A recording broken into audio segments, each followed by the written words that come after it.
Entramos de inmediato en nuestro segmento de opinión. Usted recordará que desde el pasado lunes poníamos sobre la mesa la respuesta de país ante la actual situación energética que enfrentamos, sobre todo por la disponibilidad del combustible diésel, y poníamos algunas situaciones que tenían que ver con la solidaridad, porque la mejor de las respuestas, la solidaridad a flor de piel. Esa ha sido, digamos, una de las cuestiones esenciales. También la empatía con la necesidad del otro, el sentir por el de al lado, actuar en ayuda del que lo necesita. Esas fueron algunas esencias. Son nuestras realidades, las realidades de Cuba, que en estos días, ante el déficit de combustible, ha avivado, digamos, esas actitudes en positivo de cada uno de nosotros. Usted recordará que Cuba vive una férrea persecución, sobre todo a los buques y navieras que trasladan el combustible a nuestro país. ¿Pero qué ha pasado? Esta situación ha sacado lo mejor de nuestra gente en una prueba más de la resistencia y capacidad creativa de los cubanos.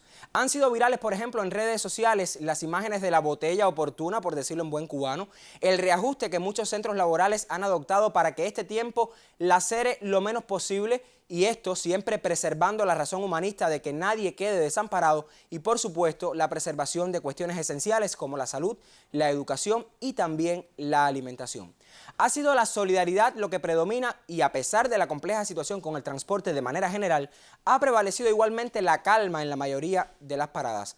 No obstante, como el calor y la guagua que no pasa cuando uno desea pueden avivar el malestar, creemos oportuno reflexionar sobre nuestro comportamiento. Por eso mi colega Georgina Aguiar salió a la calle y le preguntó a algunas personas sobre cómo comportarnos ante este escenario, cuál es la actitud que debemos mantener. Esto fue lo que le contaron. El comportamiento que debemos tener cada uno. Tranquilo, tranquilo, porque yo veo guagua, veo carro. A veces hay lugares más lejos que se dificulta más, pero yo vivo en Arroyo y llegué aquí hoy rápido. ¿En qué vino usted? En un taxi. Yo pienso que vaya, que todo marche y tranquilo, mucha tranquilidad. Hay que tener paciencia, calma, optimismo de que se va a salir de esto.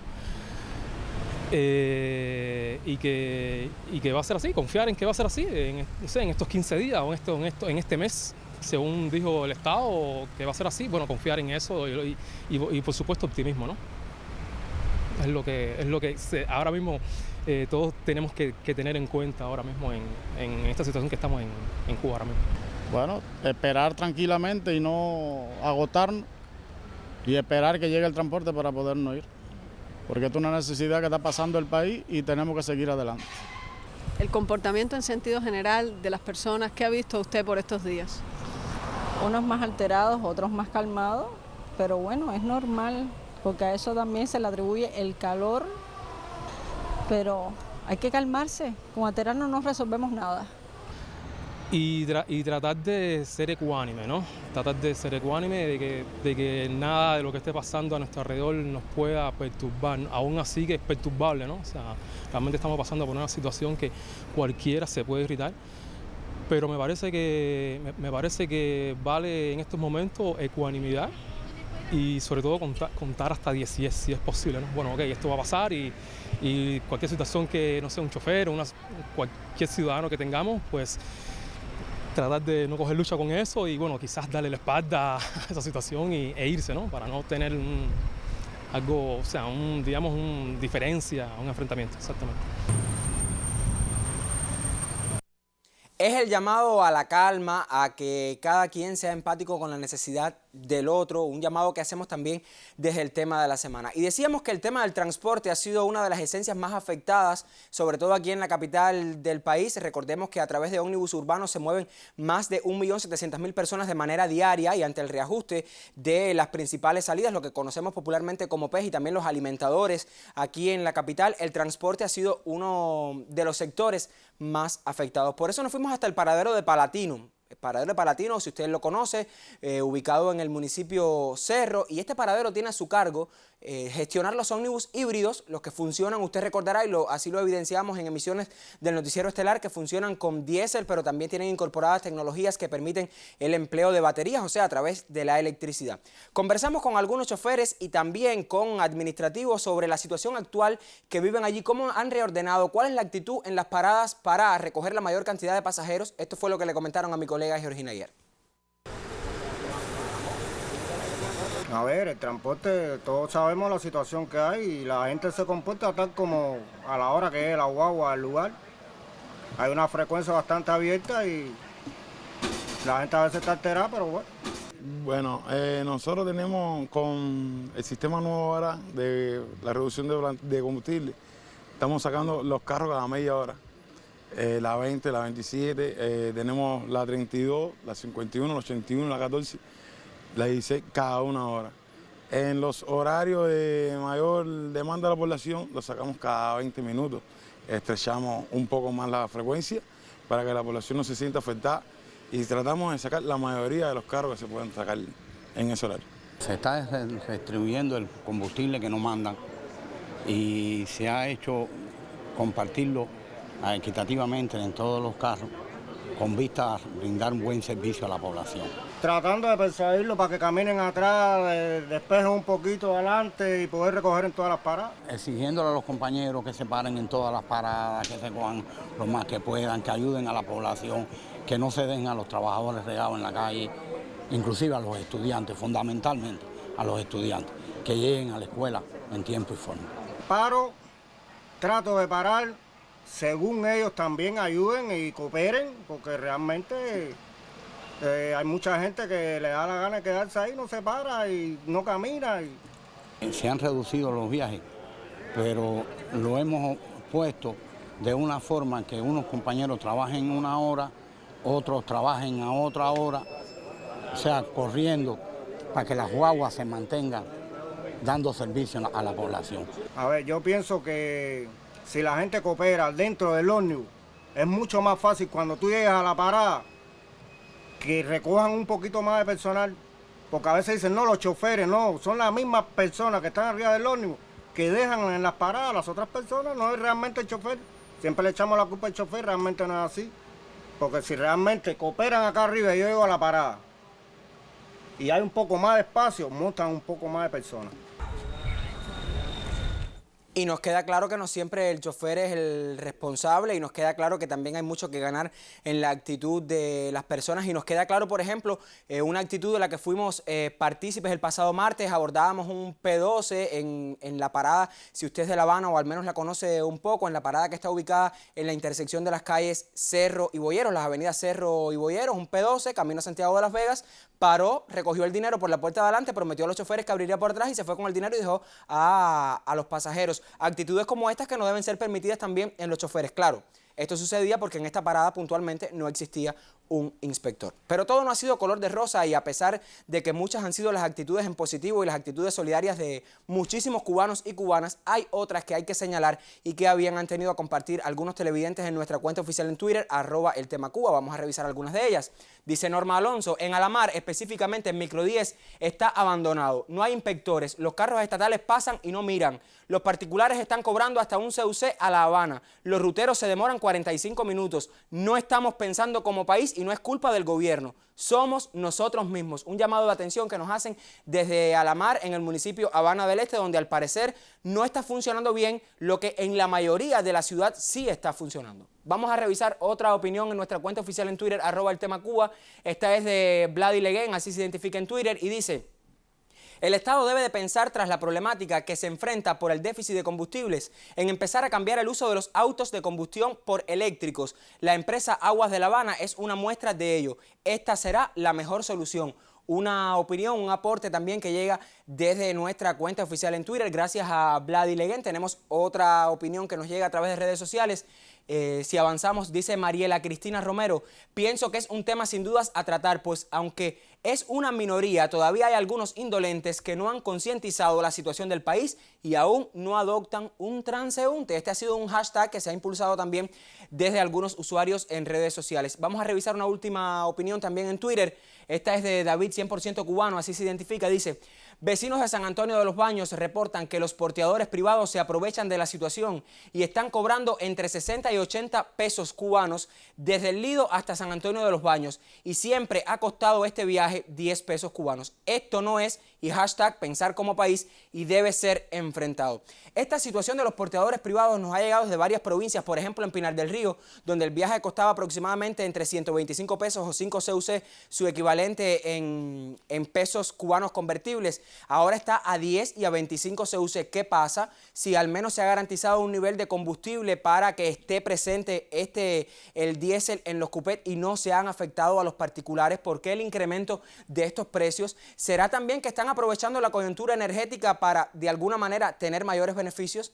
Y vamos a revisar una última opinión. Esta no es una opinión, es una respuesta de la empresa Transmetro a partir de una queja publicada en redes sociales. Y dice Transmetro en su página en Facebook: fue informada la dirección de nuestro ministerio a través de las redes sociales que el ómnibus con indicativo 04-395 en el día de hoy, 19 de septiembre, o sea ayer, a las 6 horas, cuando transitaba por la autopista y avenida 54 en la localidad de Varadero, no recogió pasaje en este punto. Este ómnibus pertenece a la UEB de Cárdenas de nuestra entidad y se comprobó que cubría el turno de transportación de trabajadores hacia el polo turístico de Varadero en la ruta Cantel-Camarioca y retornaba a cubrir una segunda salida. Por no cumplir con la indicación emitida por la dirección de Transmetro de recoger pasajeros de la población, siempre que existan capacidades disponibles, se le aplicó la medida de separación definitiva de la entidad al conductor Dayan Pérez Nodal. Exhortamos a todos nuestros choferes a contribuir con el servicio público de pasajeros en todo el territorio nacional.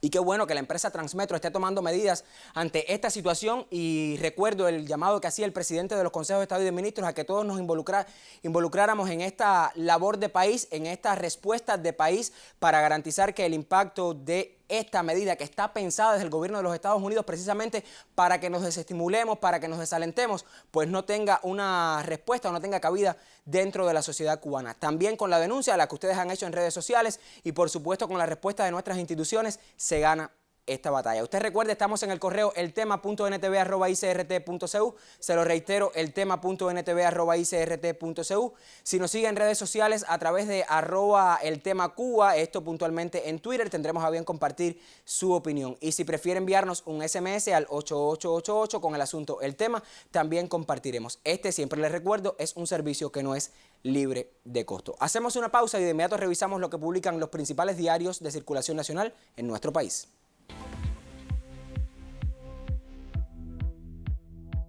Si recuerda, el pasado lunes, autoridades que llegaban desde el Ministerio de Transporte para conversar sobre qué se estaba realizando en el ámbito del transporte, sobre todo en la transportación pública de pasajeros, para garantizar que el impacto de esta situación fuera la menor en este sentido, sobre todo aquí en la capital del país, donde decíamos más de 1.700.000 personas se trasladan a través de este tipo de transportación. Hoy, desde otras esencias, miramos servicios básicos a la población, uno de los más humanos, de los más sensibles, que está haciendo la salud pública cubana. Sobre eso estaremos conversando, y también sobre la protección laboral, las personas que por alguna situación han tenido que ir hasta la casa, quizás disfrutar de algunas vacaciones o de esperar a que el tiempo mejore porque las condiciones del transporte así no lo permiten.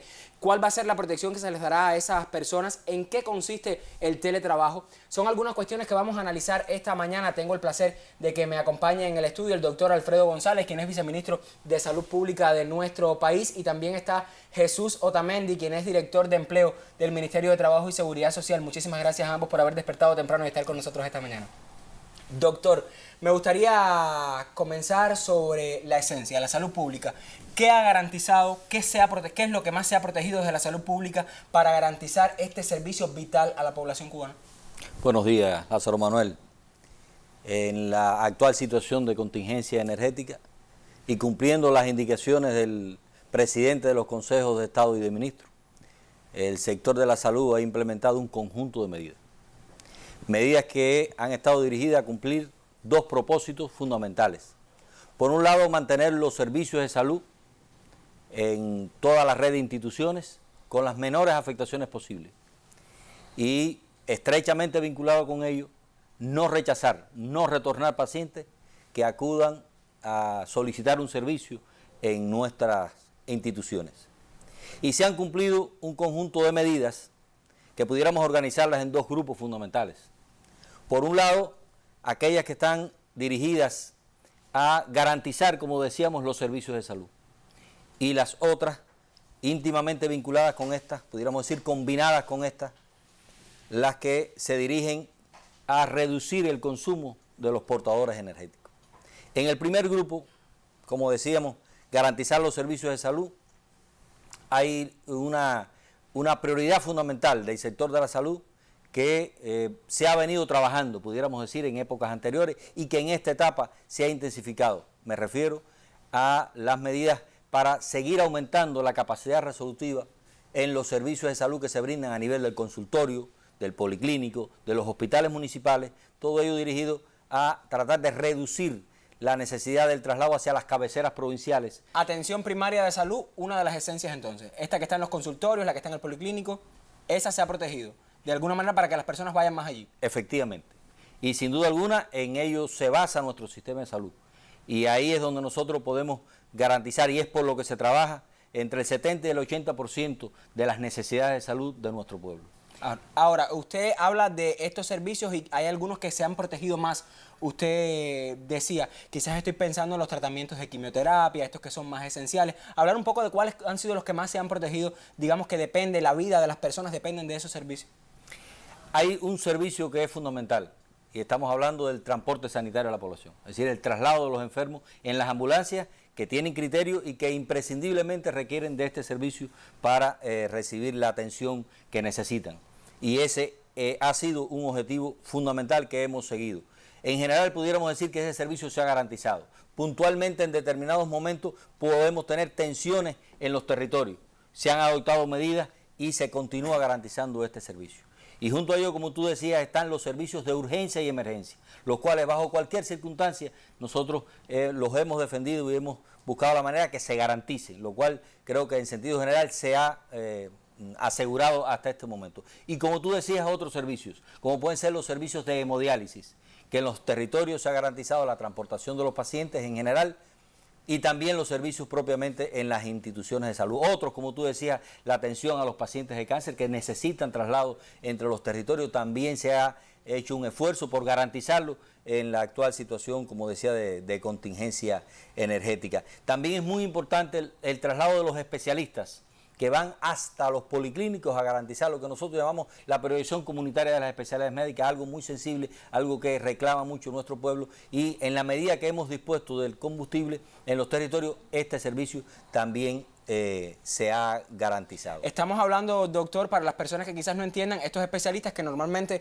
ofrecen servicios en los hospitales que llegan entonces a los municipios y a los policlínicos para ofrecer estas consultas y que la población los espera, y estamos hablando de ese servicio puntualmente. Efectivamente, a eso nos estamos refiriendo, y que combinado con todo lo que se hace a nivel del consultorio y en el propio policlínico, pues bueno, es lo que permite, como decíamos, garantizar un porciento elevado de más del 70%, repito, de las soluciones a las demandas de atención a la población en el nivel primario de salud. Ahora, hay una preocupación de la población y que tiene que ver, Jesús Otamendi, director de empleo, tiene que ver con las personas que han tenido que ir a la casa. Las personas que quizás han tenido que disfrutar de sus vacaciones cuando no las tenían planificadas porque no es posible transportarlas, o donde el nivel de actividad ha disminuido en algunas instituciones y ya no tengan que estar o no sean necesarios al menos estar de manera presencial. Y se preguntan, bueno, el pago, ¿cómo me protege la ley en cuanto a los temas de pago? Yo, trabajador que he tenido que ir a la casa por esta situación puntualmente, ¿cómo protege la ley a estas personas? Bueno, buenos días a la Sarita y al resto de los televidentes que nos están escuchando hoy, que nos están viendo en cada uno de nuestros hogares. Lo primero es decirle que la última opción en este proceso es la interrupción laboral. Primero, nuestras administraciones, nuestros empleadores tienen que buscar alternativas, soluciones, ajustes a la jornada de trabajo, y en aquellos casos que no sea posible ajustar la jornada de trabajo y descanso, entonces se va a una interrupción laboral en correspondencia con lo que está establecido en el Código de Trabajo.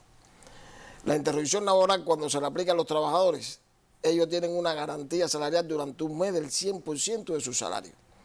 Por ende, aquellos trabajadores que no les ha sido posible ajustar su jornada laboral podrán disfrutar de una garantía de un mes de salario al 100%, y después de ese mes, por supuesto, según lo que establece la ley, ellos no tienen garantía salarial. Como esto es una cosa que no estamos hablando muy particular, muy específica, nosotros creemos que la mayoría de los lugares se han buscado alternativas, soluciones, se han ajustado los horarios de régimen de trabajo. La reubicación también de los trabajadores, una de las esencias que decía el presidente de los consejos de Estado y de Ministros, también reubicarlos en otras actividades, decía él. La primera alternativa, como ha indicado el presidente, es reubicarlos en otra actividad laboral, que en primer lugar puede ser en la misma entidad donde labora el trabajador previa consulta con los sindicatos, y en una segunda alternativa con las direcciones municipales de trabajo gestionar el empleo en los territorios. Tenemos conocimiento en los territorios nuestros, en los municipios, en las direcciones municipales de trabajo, que existen determinadas actividades, que hay plazas vacantes que se pueden cubrir, y esto también da la garantía que en ese periodo de tiempo que el trabajador esté desvinculado de su actividad laboral pueda recibir un ingreso en ese periodo que esté trabajando en otra actividad. Ahora, hay algunas cuestiones que tienen que ver con el teletrabajo, sobre eso quiero que conversemos en qué cosa es el teletrabajo, cómo se paga el teletrabajo, y otra esencia que tiene que ver, doctor, con la campaña antivectorial, el país como parte de toda la estrategia que se sigue, y esto a propósito de la compleja situación que vive el área de las Américas con la presencia del mosquito Aedes aegypti, pues Cuba no está ajena a esta situación y también potencia, de alguna manera preserva que la campaña antivectorial tenga una prioridad. Antes de conversar sobre estos temas, yo les propongo que nos vayamos a la calle porque aunque estemos hablando de salud, de empleo, de seguridad, nosotros le hemos preguntado a algunos jóvenes, a jóvenes cubanos, jóvenes estudiantes universitarios, qué consideran sobre el comportamiento, porque una de las esencias tiene que ver también en esta situación en la manera en cómo nos comportamos, cómo actuamos en sociedad, cómo actuamos para con los demás cuando estamos en una parada, cuando estamos en una tienda, cuando vamos a uno de estos servicios básicos como la salud pública. Con jóvenes conversamos sobre nuestro comportamiento. Esto fue lo que le comentaron a mi colega Georgina ayer. Bueno, en el caso de los estudiantes universitarios estamos tratando de afrontar la situación con la mayor tranquilidad para que no nos afecte nuestro desempeño en la universidad y este tipo de cosas. O sea, creo que es un momento no de hacer críticas, no de ponernos tensos, sino de cogernos las cosas con la mayor calma posible y esperar que sea una cosa temporal y que pronto mejore. Es bastante importante que la juventud, el estudiantado en este caso como soy yo, se tranquilice y no se altere tanto física mentalmente, porque si no sería nefasto, directamente sería nefasto porque no vamos a conseguir nada, no vamos a mejorar, no vamos a empeorar, no. Lo que va a hacer es, cada uno va a como que no realizar las cosas. Si estás en una parada, te molestas, que sí, que te vas a molestar, pero si tú vas erróneamente, al final no vas a llegar a tu casa temprano, no vas a resolver las cosas que quieres hacer. Y al final nosotros directamente no tenemos la culpa de lo que está pasando. Tenemos que asumir lo que está pasando y bueno, esperar a que pase. Bueno, es un poco complicado, pero siempre hay alternativas. Si tienes paciencia puedes llegar a tu lugar. Bueno, ahora mismo nosotros estamos en esa situación, o sea, acabó de pasar un P5 por aquí y no paró en donde debía. Estamos aquí cogiendo, una calma para volver a incorporarnos a la marcha y poder llegar a la casa, con la mayor tranquilidad del mundo. ¿Qué herramientas podemos usar desde la psicología, aunque no seamos psicólogos, para poder mantener la ecuanimidad? Bueno, como dijo él, ante todo tenemos que estar tranquilos, no perder la paciencia y esperar, saber que en determinado momento se van a solucionar las cosas y tratar de salir adelante con los métodos que tenemos. ¿El optimismo cuán importante es? Muy importante, es clave. Es el criterio optimista de nuestros jóvenes, las personas que no renuncian a seguir yendo a la universidad, a seguir impulsando ese proyecto de vida que se basa también en la superación personal y profesional. Ahora, hay un correo que nosotros recibimos y aunque no tengamos gráfica, lo vamos a compartir porque es precisamente de una estudiante universitaria y nos parece bien, aunque no tiene que ver con la salud pública ni el trabajo, sí es un llamado de atención que hace esta joven que se identifica como Selma, nos ha escrito desde la provincia de Artemisa y voy a compartir su preocupación. Dice Selma: soy estudiante de 5º año de Derecho en la Universidad de Artemisa. Esta mañana, antes de salir al trabajo, escuchaba la revista y veía el reportaje de las personas que en la capital fueron recogidas por choferes estatales conscientes y he aquí el porqué de mi correo. Mientras observaba transitar por la parada sin recoger personas a vehículos con las chapas y las tomó y nosotros las vamos a compartir y las vamos a reiterar porque aunque no tengamos gráfica, es bueno que las personas, al menos en Artemisa, hagan un llamado de atención a estas personas. Con chapas B127-577 y reitero B127-577. También el chofer que maneja el ómnibus con chapa B135-627. B135-627. El chofer que maneja el ómnibus con chapa B031-701. B031701 y también el vehículo con chapa B128-294, B128-294. Dice que cuando veía transitar estos choferes, recordaba también las palabras de nuestro presidente Miguel Díaz-Canel y pensaba si acaso esta actitud de algunos choferes es un problema de inconsciencia o de mala interpretación. Me gustaría suponer que es lo segundo y que los valores humanos, morales y éticos aún no se han perdido del todo, al menos en estos choferes que al parecer viven en la provincia de Artemisa. Nosotros vamos a retomar nuestro tema esencial, volvemos a la salud pública y les decía que la campaña antivectorial es una de las cuestiones, uno de los servicios a la población, por decirlo de alguna manera, que se ha protegido. Doctor, ¿de qué manera se está trabajando el aseguramiento, al menos de él? La campaña antivectorial lleva combustible, sobre todo para la fumigación. ¿Se ha garantizado este suministro para que no se detenga la campaña antivectorial en el país? Sí, Lázaro Manuel, como tú decías, nos encontramos en una etapa del año donde por las condiciones climatológicas que son propicias para la proliferación del mosquito Aedes aegypti, los índices se han incrementado. Y eso coincide, como tú también explicabas, con una situación bastante compleja en la región de América Latina en relación básicamente de la incidencia de la enfermedad de dengue. Por lo tanto, se ha tomado como decisión pasar a fase intensiva, no a toda la, pudiéramos decir a todo el país, sino a determinados municipios y áreas de salud donde los riesgos son más elevados. Y desde luego se requiere entonces ir a las medidas fundamentales de esta fase. Y para ello se ha garantizado el combustible, como tú decías, y se han venido desarrollando las actividades de focal, adulticida, el trabajo en el saneamiento y algo muy importante que aprovecho la ocasión para destacarlo, que es la importancia que tiene la participación comunitaria, organizada, la familia, las personas, los colectivos laborales, trabajando en función de resolver los problemas que han permitido el incremento de estos índices de infestación por el mosquito Aedes aegypti. Ahora, Jesús, hay una preocupación también. Las personas escuchaban a la viceministra Marta Elena cuando comparecía en la segunda de las mesas redondas y se hablaba de teletrabajo, un término que al menos en mi caso es muy novedoso, o sea, lo conocí, está contemplado en el Código de Trabajo. Hablar un poco de en qué consiste esta modalidad, cómo se remunera, es con el 100% del salario. Hay muchas preocupaciones con este término, con esta modalidad de empleo.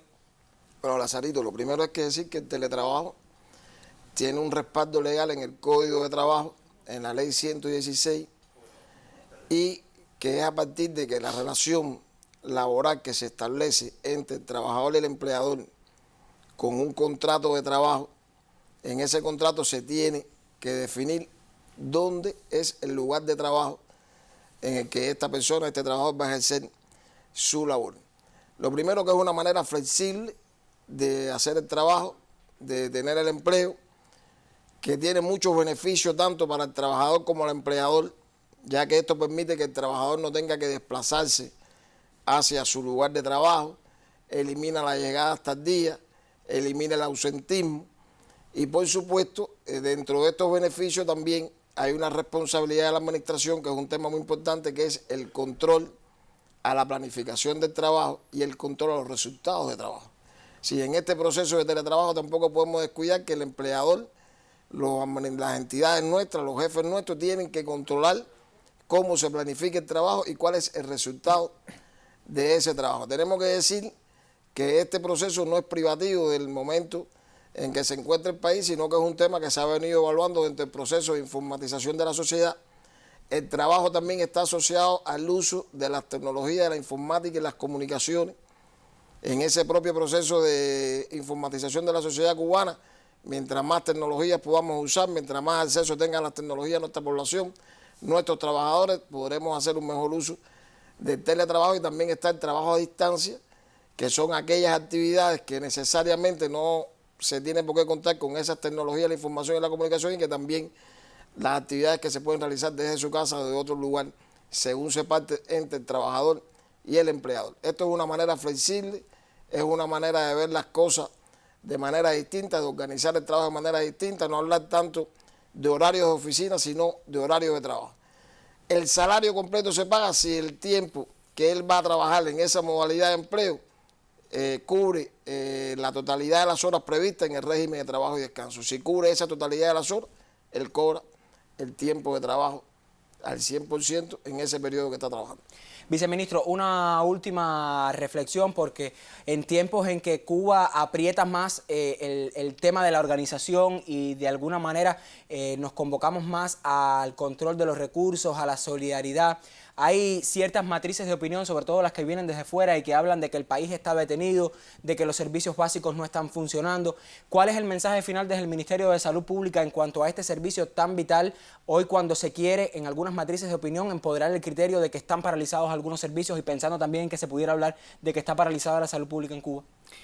Lázaro Manuel, como te decía al inicio, ha sido un propósito fundamental garantizar en estas circunstancias los servicios de salud a la población con las menores afectaciones posibles.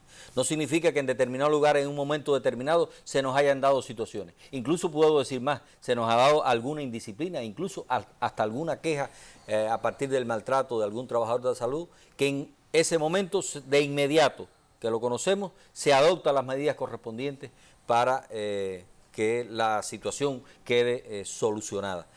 Pero en general podemos asegurarte que los servicios de salud se han venido garantizando en esta situación y que ello se expresa en los servicios no solo que brindamos, sino también en los indicadores en general de salud de nuestra población, que continúan con un comportamiento, pudiéramos decir, favorable. También explicarles rápidamente que el ministro de Salud Pública ha organizado un sistema de seguimiento permanente al estado de opinión de la población, a las quejas de nuestra población, a las incidencias que proceden de los diferentes servicios, aquellos que tienen que ver con los combustibles o con otras situaciones. Diariamente a las 9 de la noche nos reunimos los viceministros, cuadros fundamentales del sector, y se adoptan medidas de inmediato en este caso. También yo creo que en estas circunstancias pudiéramos decir que si bien tenemos situaciones puntuales, también podemos decir que la respuesta de los trabajadores de la salud, al igual que nuestro pueblo, en esta situación ha sido a la altura de lo que habitualmente a lo largo de la revolución han desempeñado los colectivos de trabajadores de la salud.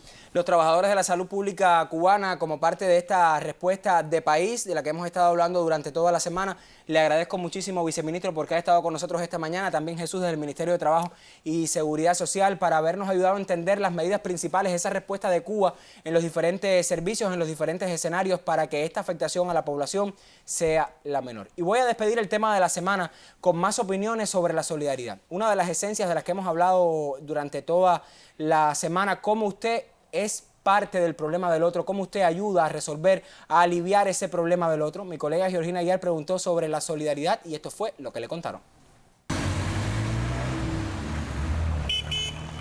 Mira, eso es un tema que va desde algunos pequeños y la educación que reciben en el hogar y la educación que reciben en los centros, o sea, en los centros de estudio. Es algo que va muy internamente de los valores y los principios que tenga la persona, pero yo creo que a la hora de la verdad todos somos seres humanos y todos vivimos las mismas necesidades, ya sea desde dentro del puesto del chofer a la persona que está en la calle. Y yo creo que va sobre eso, por ponernos en el lugar del otro, qué está sintiendo la otra persona, y ya, va sobre eso, sobre ayudarnos. La necesidad de que nos ayudemos unos a otros. Sí, es necesario. En mi caso sí. Yo ayudo al que tenga que ayudar, pero imagínate, es que cada persona es un mundo diferente. ¿Y la conciencia? ¿Cómo podemos trabajar en la conciencia de las personas para que sean más solidarios? Yo digo que haciéndolo uno, porque hay personas que tú se lo dices y no hacen lo que uno... Yo que he tenido la oportunidad de estar fuera de Cuba, le digo que con todo y la pérdida de algunos valores que podamos tener, que es evidente, es algo indiscutible, habría que ser ciego para no verlo. Aún así, la solidaridad entre los miembros de la sociedad cubana todavía se mantiene. Se mantiene, yo diría, dentro de límites de los límites de la normalidad, y más aún en situaciones como esta. Mira, yo creo que ahora mismo decir que a la sociedad cubana le faltan valores, yo no creo que sea una cosa general. Yo creo que es algo muy individual de cada persona con que nos topemos. Yo creo que porque nos encontremos dos choferes que no paren no significa que ningún chofer va a parar. Me parece que sí, que es un tema muy personal y que no me parece que los valores estén perdidos, solo que hay personas y personas.